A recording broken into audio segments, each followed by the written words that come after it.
पांडवों के विराट नगर में रहने तथा उनका अज्ञातवास समाप्त होने का समाचार चारों तरफ फैल गया।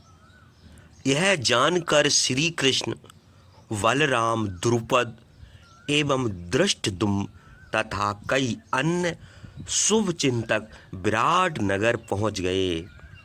फिर वहां अभिमन्यु और उत्तरा का विवाह बड़ी धूमधाम से संपन्न हुआ। तब पांडवों ने अपना राज्य वापस पाने के लिए श्री कृष्ण एवं बलराम से विचार विमर्श किया। बलराम युद्ध के पक्ष में नहीं थे। श्री कृष्ण और द्रुपद ने बलराम का समर्थन किया। उन्होंने कहा कि पांडवों तथा कौरवों के बीच पारिवारिक संबंध है, अतः यह युद्ध उनके और उनके सहयोगियों के लिए कठिन होगा। तत्पश्चात यह निर्णय किया गया कि पांडवों के राज्य की वापसी के लिए एक शांतिपूर्ण समाधान खोजने का प्रयास किया जाए। सबसे पहले धृतराष्ट्र के पास शांति संदेश भेजा जाए, जो अपने पुत्रों द्वारा गुमराह हो गए हैं। पांडवों को विश्वास था कि विदुर, भीष्म, गुरु द्रोण और कृपाचार्य आदि महाराज धृतराष्ट्र को मनाने में सफल हो जाएंगे। पांडवों के शांति दूत ने हस्तिनापुर के दरबार में जाकर युधिष्ठिर का संदेश सुनाते हुए कहा कि नीति के अनुसार आपको युधिष्ठिर का राजपाट लौटा देना चाहिए। पितामह भीष्म ने भी दुर्योधन से पांडवों को इंद्रप्रस्थ लौटाने के लिए कहा, लेकिन दुष्ट दुर्योधन नहीं माना और पांडवों का दूत वापस लौट गया।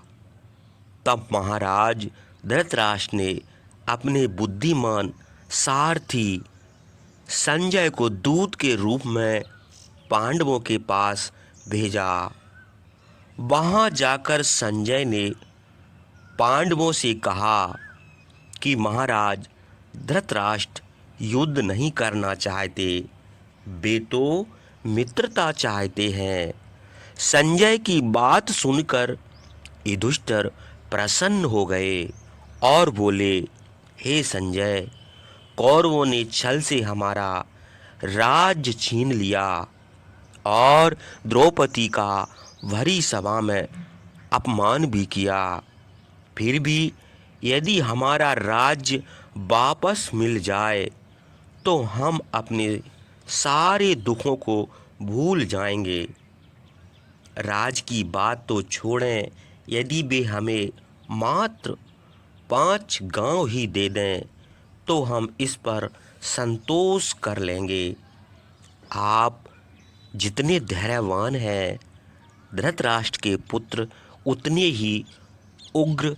वे तो किसी भी तरह युद्ध चाहते हैं, परंतु आप लोग शांति प्रिय हैं, अतः युद्ध से बचने का प्रयास करें। संजय ने कहा। फिर थोड़ी देर तक विचार करने के बाद युधिष्ठिर बोले, श्री कृष्ण दोनों ओर के शुभ चिंतक हैं, वे जो भी सलाह देंगे वही होगा। संजय ने वापस आकर हस्तिनापुर दरबार में युधिष्ठिर का संदेश दिया। पितामह भीष्म ने कहा कि पांडवों को उनकी संपत्ति वापस कर देना ही उचित होगा। इसके विपरीत पांडवों और श्री कृष्ण को चुनौती देना मूर्खतापूर्ण निर्णय होगा। जबकि अकेले अर्जुन ने उनकी सेना को मत्स्य राज्य में बुरी तरह पराजित कर दिया था।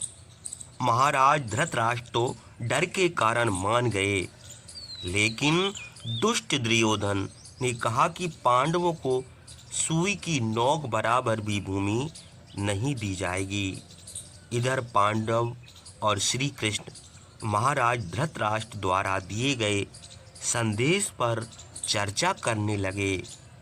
युधिष्ठिर ने महसूस किया कि महाराज धृतराष्ट्र शांति के इच्छुक हैं, लेकिन वास्तव में वे पांडवों द्वारा अपने पुत्रों को राज दिलाना चाहते हैं। अतः युधिष्ठिर ने मार्गदर्शन के लिए श्री कृष्ण की ओर देखा।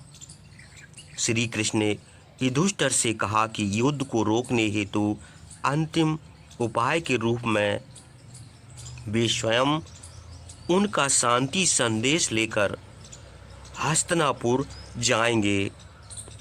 इससे यह बात स्पष्ट होगी कि पांडवों ने युद्ध से बचने के लिए हर संभव प्रयास किया था। शांति की बातचीत करने के उद्देश्य से श्री कृष्ण हस्तिनापुर की ओर चल पड़े। जब वहां श्री कृष्ण के आने की खबर पहुंची तो धृतराष्ट्र द्वारकाधीश के स्वागत की तैयारियां हर्षोल्लास के साथ करवाने लगे। श्री कृष्ण हस्तिनापुर पहुँचे। पहले वे महाराज धृतराष्ट्र से मिले, फिर विदुर के भवन में गए। वहाँ वे अपनी बुआ कुंती से मिले और उन्हें शांति दी। उन्होंने दुर्योधन का आतिथ्य ठुकराकर विदुर के यहाँ भोजन करके विश्राम किया। फिर अगले दिन श्री कृष्ण हस्तिनापुर के सभा भवन में पहुँचे। वे अपने से बड़ों को विधिवत नमस्कार करके आसन पर बैठे और पांडवों की मांग सभा के समक्ष रखते हुए बोले, हे राजन, पांडव शांति प्रिय हैं, परंतु साथ ही युद्ध के लिए भी तैयार हैं। सभी पांडव आपका पिता के समान आदर करते हैं, अतः आपको उनका राज्य लौटाकर उनसे संधि कर लेनी चाहिए। पितामह भीष्म, आचार्य द्रोण, कृपाचार्य एवं विदुर आदि गणमान्य लोगों ने श्री कृष्ण की बात का समर्थन किया, परंतु दुष्ट दुर्योधन नहीं माना। सभी ने उसे बहुत समझाया, लेकिन उसने अपनी हट नहीं छोड़ी। उसने अपने आप को निर्दोष बताते हुए पांडवों को पुनः 12 वर्ष के वनवास तथा 1 वर्ष के अज्ञातवास पर जाने की बात कही। इस पर श्री कृष्ण को हंसी आ गई। उन्होंने दुर्योधन को उन सभी अत्याचारों का स्मरण कराया जो उसने पांडवों एवं द्रौपदी पर किए थे। भीष्म ने पुनः श्री कृष्ण का समर्थन किया। तब दुर्योधन कुपित होकर बोला, कृष्ण, आप दूत की हैसियत से आए हैं, अतः हद में ही रहे, अन्यथा आपको कारागार में बंद कर दिया जाएगा। दुर्योधन के प्रति उत्तर में श्री कृष्ण ने अपना विराट रूप दिखाया। ऐसा लगा मानो समय ठहर गया हो। भीष्म, आचार्य द्रोण और विदुर के अलावा सभी की आंखें चंदिया गईं। इसके बाद श्री कृष्ण वहाँ से चले आए। उन्होंने दोबारा कुंती से मिलकर उन्हें दिलासा दिया। फिर युधिष्ठिर को इन सभी बातों का संदेश भिजवाया और स्वयं युद्ध की तैयारी हेतु द्वारका वापस चले गए।